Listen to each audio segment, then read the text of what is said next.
Christmas, 1925, written by Brighton Terrier. Thomas the tank engine was as happy as can be. The Fat Controller had given him a branch line, and he had spent the last couple of months helping workmen lay more track to extend it into the hills. Starting from the river station, they built a viaduct, ran alongside the river, dug out a tunnel, and built a brand new station at Farquhar. Here they even built a shed, just for Thomas.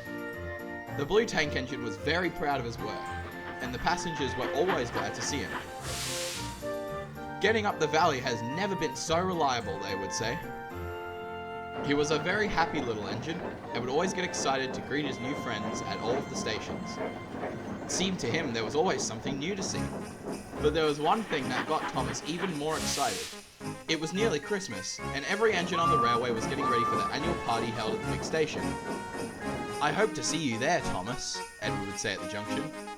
"I wouldn't miss it for anything," Thomas would reply. One frosty morning, Thomas was telling his friends about it. The sheds are decked with lights inside and out. Carolers can be heard singing from the station, a brass band plays, and best of all, the Christmas tree stands out proud for all around to see. "That does sound exciting," replied Mrs. Kindly. "You will tell us what it's like this year, won't you?" Mrs. Kindly asked. Thomas beamed. "Of course! I'm sure this year will be the best one yet." As he ran up and down the valley with his two coaches, Annie and Clarabelle, he couldn't help but daydream. Perhaps there'll be a Christmas feast this year. Tables and chairs all in a neat row for the workmen, with the tree at one end and me at the other. Annie and Clarabelle giggled.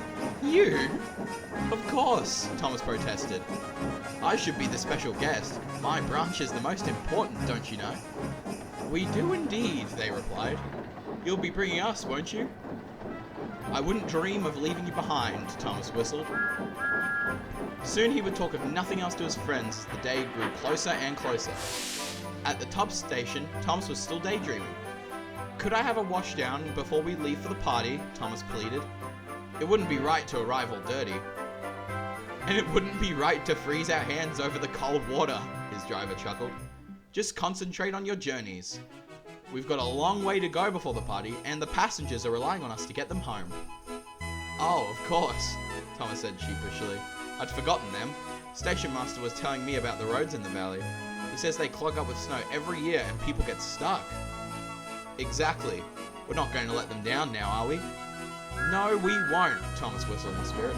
He worked hard for the rest of the week, bringing his passengers to their loved ones on time every time. It was a few hours before the party, and snowflakes fell around. Thomas managed to convince his driver and fireman to give him a quick rub down before they left. "Imagine what they would say if I arrived with dusty paint." They were almost ready to leave. Thomas was sorry to be leaving his friends for Christmas, but was excited to tell them all about the party. The snow was falling heavily by the time he backed onto Annie and Clarabelle. Suddenly, the station master ran up. "I'm afraid you're going nowhere. The valley's blocked with snow and the telephone lines are down." But what about the party? Can't we plow through it?" The station master shook his head. "All the snow plows are at the big station. I'm afraid you'll have to miss the party this year." He tipped his hat before trudging grimly away. Thomas was heartbroken. All his excitement had been snuffed as he rolled into a shed and his crew bedded him down for the night. They waved goodnight, but Thomas couldn't speak a word. He looked like he was going to cry. As the town clock struck midnight, Thomas went unhappily to sleep. The party at the big station came and went with rousing festivities. Thomas had missed it, alone and cold in his shed. It was just as quiet as it was before when he woke the next afternoon. The little engine yawned as he peered out the window. The snow had stopped falling, but it seemed to swallow everything. Time passed slowly, and so Thomas closed his eyes once again. He wondered if anyone would come and save him. But his rest was interrupted. Outside, he could hear Christmas caroling.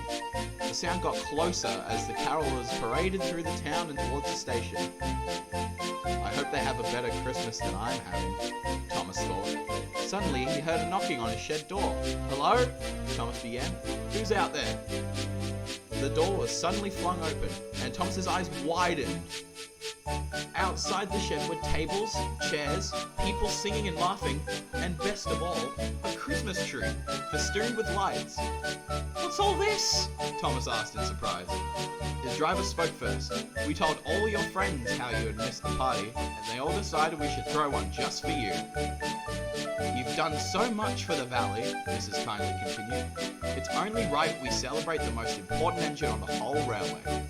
Mrs. kindly finished. The rest of the crowd cheered in agreement.